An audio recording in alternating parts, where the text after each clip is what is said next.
ba-dee, ba-da-da, doo-doo, ba-da-da-da-da-da, bo.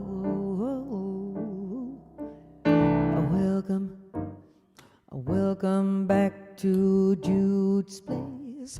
Ba-da-da-da-da-da. You'll have so much fun at Jude's place. It's a sensual hit and run here at Jude's place. So just sit back, relax, and give yourself the space. It's Jude's space, 'cause today we're just live from Jude's place.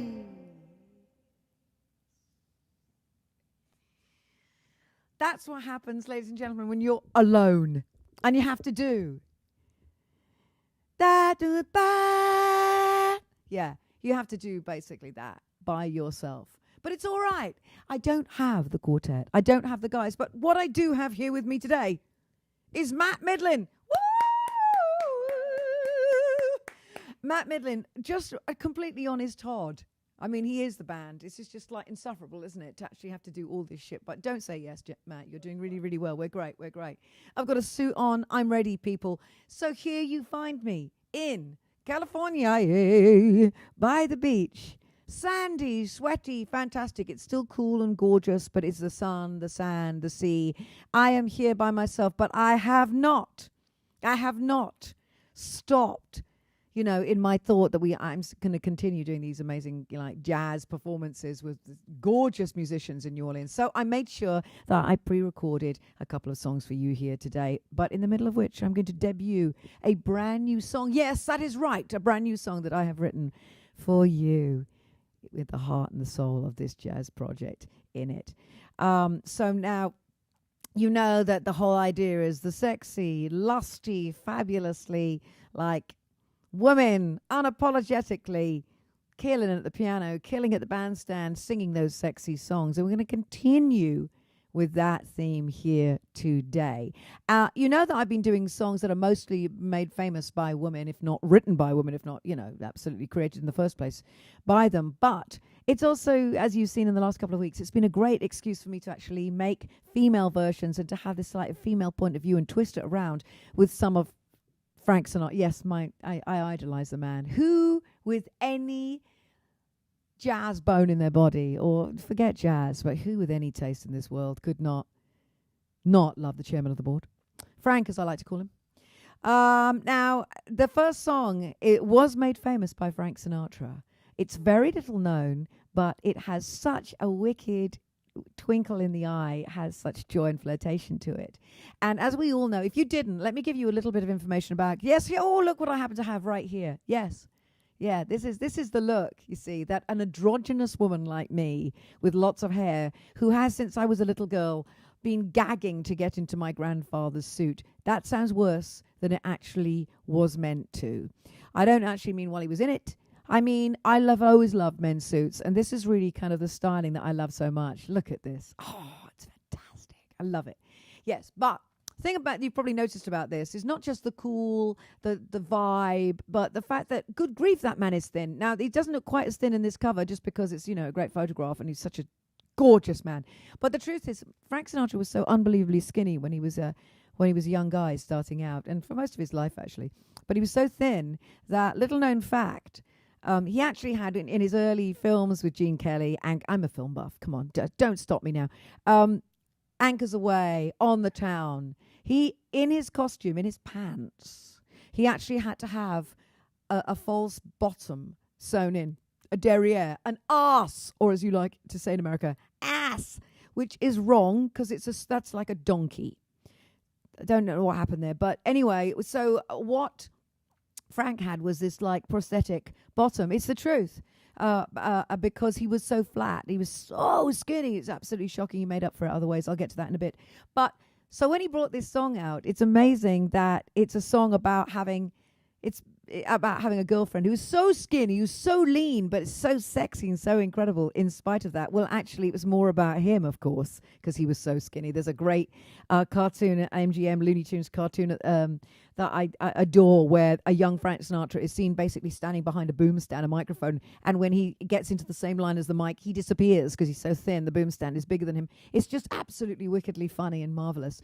But I just love the fact that he made this famous, and it was a huge hit in its day, and I love turning it round, and at a time when, you know, it's sort of like big man and buff and bulky and everything else. I love the idea of like absolutely being hot and crazy and heavy about a skinny, tall, gangly, drawn, thin man who just has everything going on. So here is the very witty, very naughty, very flirty, and incredible, with an incredible bunch of musicians from New Orleans. I will introduce them after this.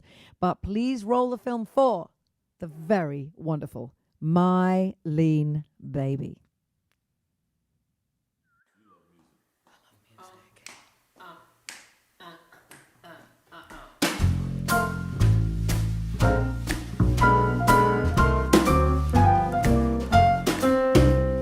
My lean baby, tall and thin, 5'11" of bones and skin. But when he tells me maybe he loves me, he's just as mellow as a fellow can be.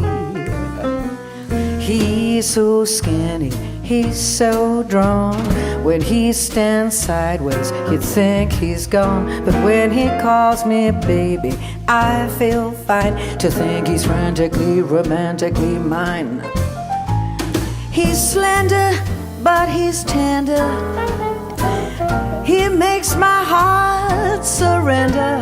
And every night when I hold him tight, the feeling is nice. My arms can go round twice. And my lean baby, he's so slim, a broomstick's wider, but not as trim.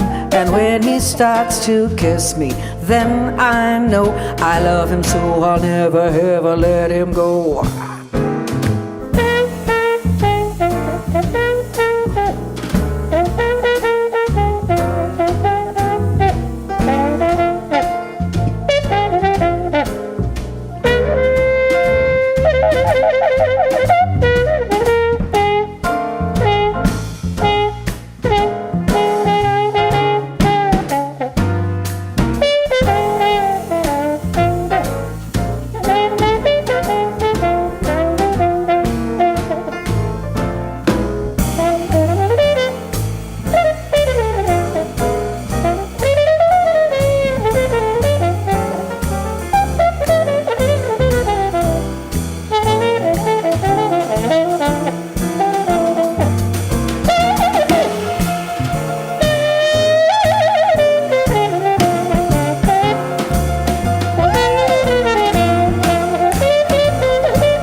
My lean baby, tall and thin, 5'11" of bones and skin.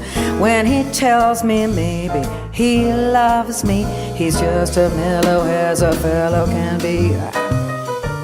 He's so skinny, he's so drawn. When he stands sideways, you think he's gone. But when he calls me baby, I feel fine to think he's frantically, romantically mine. He's slender, but he's tender. He makes my heart surrender. And every night when I hold him tight, the feeling is nice. My arms can go around twice. And my lean baby, he's so slim, a broomstick's wider but not as trim. When he cards to kiss me, then I know I love him so I'll never ever let him go.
Oh my gosh. I do, those guys is just.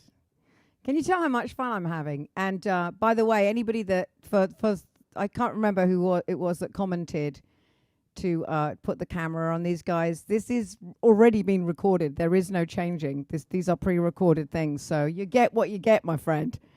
Because the fabulous David Torkanowsky is not only mixing it as he goes, but he's also doing switcher from the piano.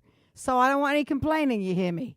Anyway, speaking of which, that was David Torkanowsky, musical director at the piano there. Incredible. The fabulous, as we all know, Pedro Segundo on drums. Oh, blessing.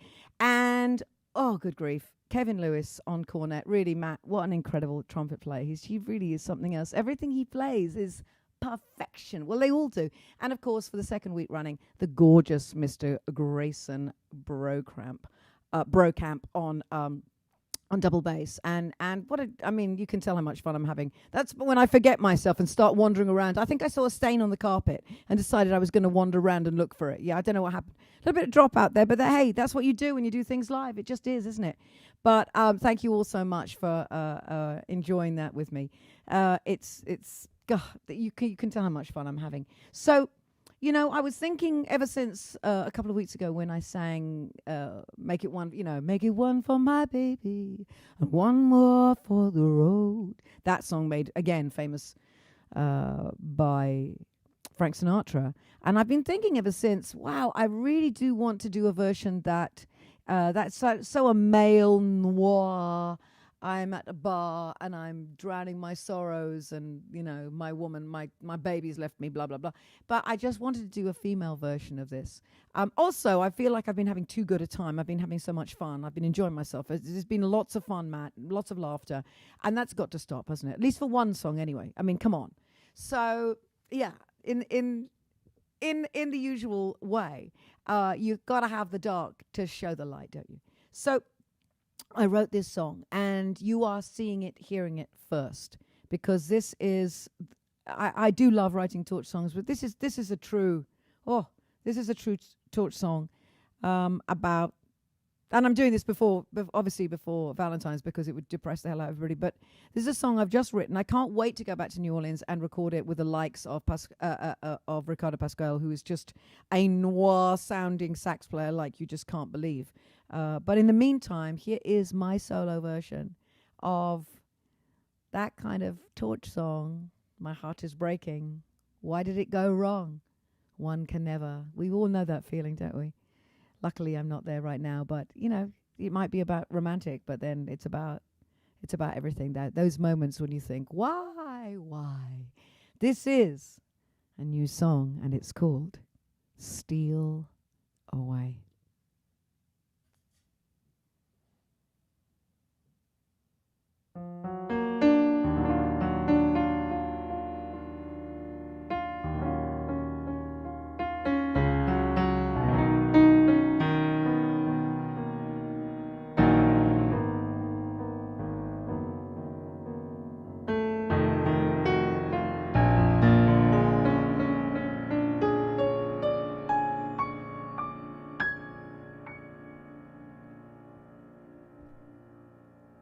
Why did you steal away? Why did you steal away? Away from me. I seem to count the day, count the way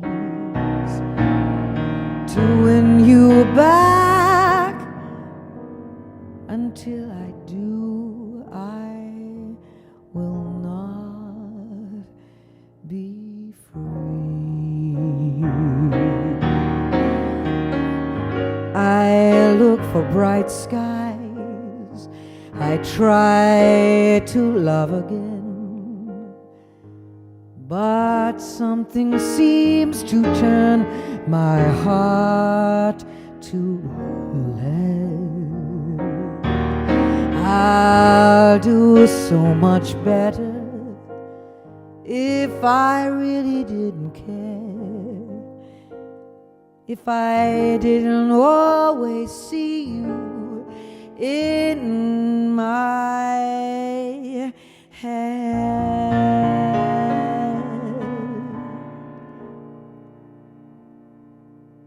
I guess we live and learn, but still the question burns. Why did you steal so far away from me?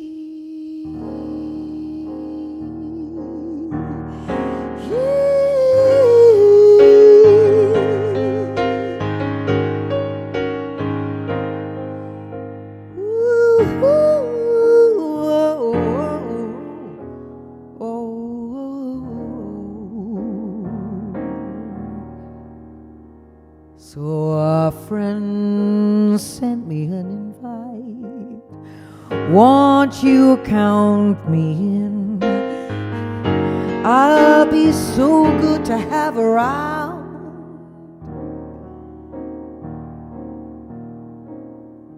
You'll never see me close to giving in. Alone at night with my defenses down.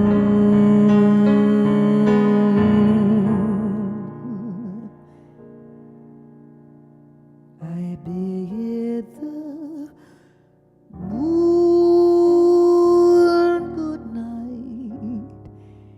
I wave the sun good day. Those sleepless nights won't let my mind go free.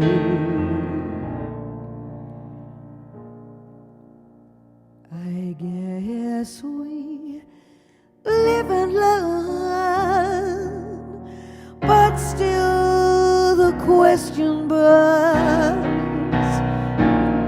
Why did you steal so far away from me?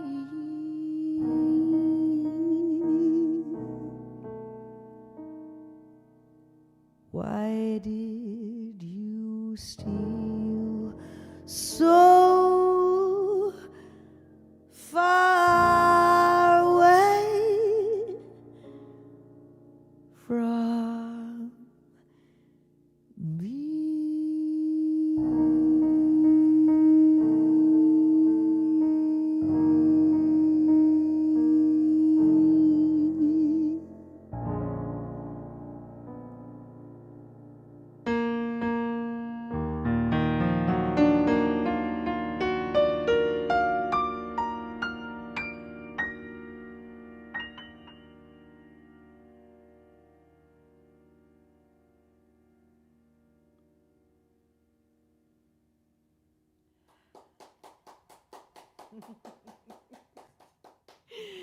My audience of one. Oh, I do love that you applaud me so vociferously.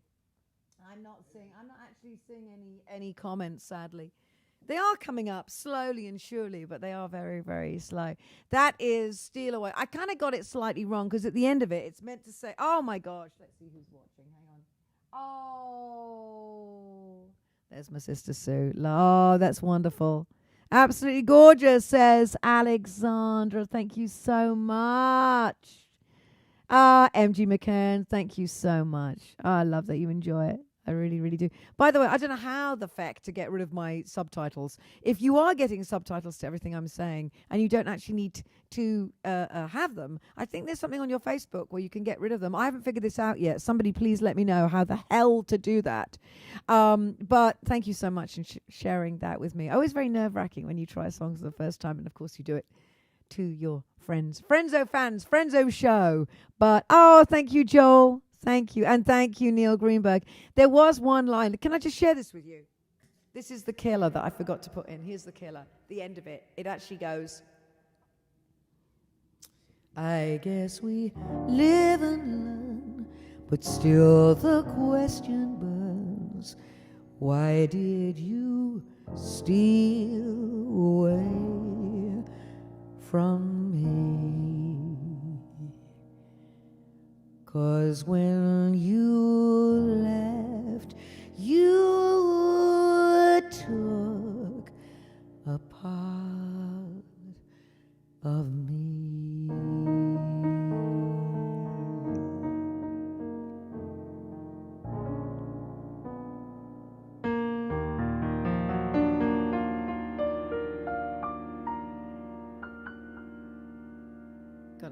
Gotta put that in. Because when you left, you took a part of me. That's one of those songs where you take out the heart, throw it on the ground, you basically stamp on it, stab it, shoot it. Yes, absolutely. Oh, yeah, sorry. Yes, you stab. I must remember to actually, I am a singer. I meant to actually speak into this thing.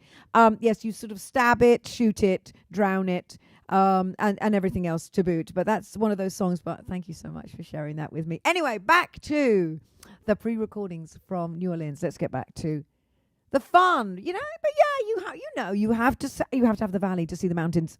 That's what I say. Imagine that with the noir sax and strings. Well. So the second song and the last song actually today from New Orleans, a pre-record, is a song that I knew as a kid because I heard Sarah Vaughan singing this song. If you don't know Sarah Vaughan, she had the deepest, most remarkable voice. And interestingly, I remember in a very incredible experience, and luckily for me, being able to ask the truly legendary and remarkable Mr. Jazz himself, Quincy Jones, who was his favorite artist to perform with. And he said, of course, all and of course raved about everybody as he would. There are no words, but he said one of the highlights was Sarah Vaughan. And I have to say, this version, or rather this song, when she recorded it with the Oscar Peterson trio, and I mean, come on, Oscar Peterson, I bow down again. It's really incredible, but it's another one. We're back to the flirty, naughty songs and women singing them, and again, it's like really, really, really unapologetically being those lusty, sexy women. This is a great song about. You don't think I know enough in life? You think I've got stuff that I need to learn? Well, teach me. And oh my gosh, it's so hot. It's ridiculous. It's so hot. This again with the gorgeous David Torkanowsky, Pedro Segundo, Kevin Lewis, and Grayson Brockamp. This is Teach Me Tonight.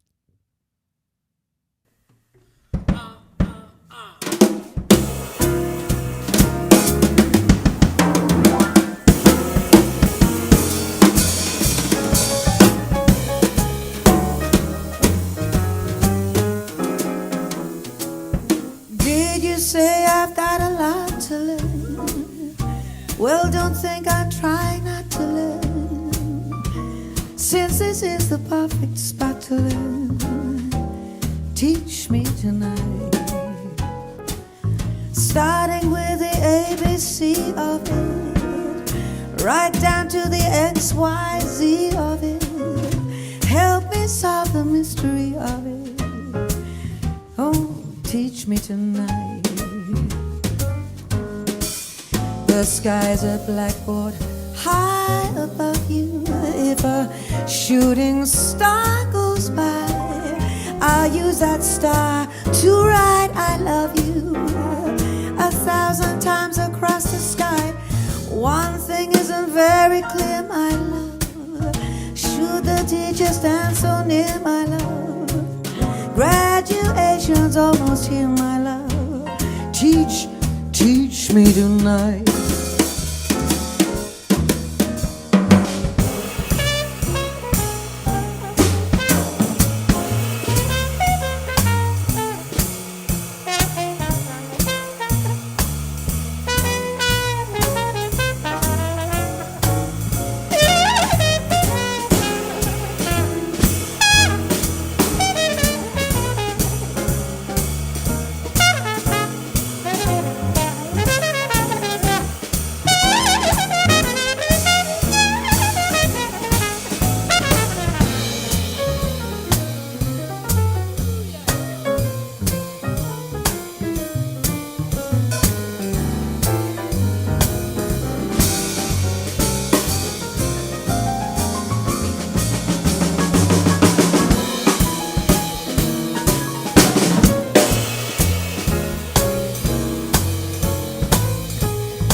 The sky's a blackboard high above you. If a shooting star goes by, I'll use that star to write I love you 1,000 times across the sky. One thing is very clear, my love. Should the teacher stand so near, my love? Graduation's almost here, my love. Teach me tonight. Teach me tonight. Teach me,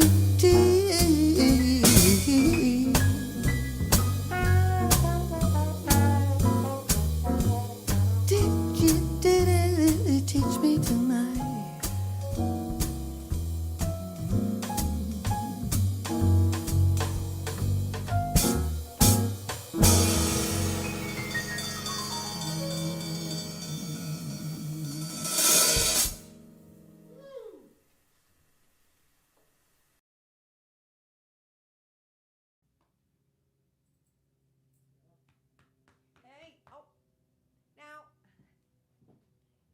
Here's the thing. Here is the thing. The one thing that I don't get to do in New Orleans, I can't do that to the band. It would be health and safety or something. There'd be some sexual thing, wouldn't it, that they'd get me for? I can't do that. No. But there they are, half on, half off. There's Frank, lowering himself down, gently, and there's Aretha looking sad. Hey, Frank, come on, buddy, up you go. Oh, there you go. Oh, now, I'm sorry. This is just as if on order. They've gone and done that. What can I say? Thanks again to my gorgeous musicians down in New Orleans. What a great bunch. I will be back in a couple of weeks. But next week, you know what it is. Oh, it is the precursor to Valentine's Day. A day that will remain in infamy. No, it's not, as we all know, it's a day that I struggle with, just like Christmas. Maybe I want to do a Valentine's Without Tears one of these years, because honestly, I don't even know what it means, but it's always extraordinarily difficult. And always has been since I was a child. That's another thing we can all join in on. But I will be doing my bittersweet version of Valentine's Day next Sunday. So please join me for that. I know you will. You beloved Friendzo show. Top fans, all of you. Thank you for spending a little bit of your Sunday today with me. We will have a couple of songs from New Orleans, and then we will also be having a couple of live songs here in this Jude's place, and perhaps a guest. I will let you know more about that during the week. But until then, let's all feel jazzy and naughty and flirty and fantastic, shall we? And stay healthy and happy. As happy as we can be right now in these weird times. But just basically stay healthy, as healthy as we can. and as sane as anybody can, God knows. Take care of yourselves. I will see you all next Sunday for a repeat performance with, hopefully, these little critters here who make up for those gorgeous men there. Until then, love you. Take care. See you next Sunday. This has been Jude's Place.